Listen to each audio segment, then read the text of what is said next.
ইমানদারের দ্বিতীয় নম্বর গুণ হলো যারা অনার্থক কথাবার্তা থেকে বেঁচে থাকে। মানে এই কথাগুলো তো আমি বলতেছি, আমার মন থেকে বলতেছি, আমি বানায় বানায় বলতেছি। কোথা থেকে বলতেছি বলো? আমার যদি কেউ সন্দেহ থাকে গিয়ে দেখবেন, অর্থওয়ালা কোরআন শরীফ তো আছে, দেখবেন আপনি হুবহু আমি যেগুলো বলতেছি তাফসীরে আমি যদি অর্থগুলো বলে যেতেছি, হুবহু আপনি কথাগুলো পাবেন। ইমানদারের দ্বিতীয় নম্বর গুণ হলো ওয়াল্লাযীনা হুম আনিল লাগwi মুরিজুন, অনর্থক কথাবার্তা থেকে বেঁচে থাকা।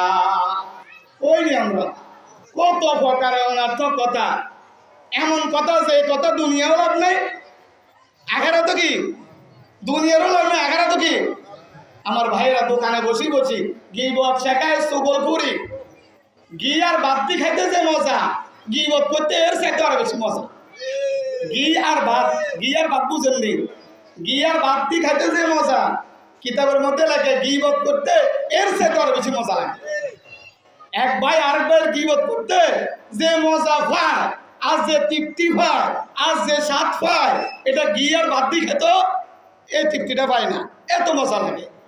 আল্লাহ পাক রব্বুল আলামিন সূরা মুমিনুনের মধ্যে বলেন, ও আমার ইমানদাররা, ইমানদার যদি তুই দাবি করস, তুই যদি কস আমি ইমানদার, তাহলে দ্বিতীয় নম্বর গুণটা তুই তোর খাতার মধ্যে লিখে রাখ, অনর্থক কথাবার্তা থেকে বেঁচে থাকবি।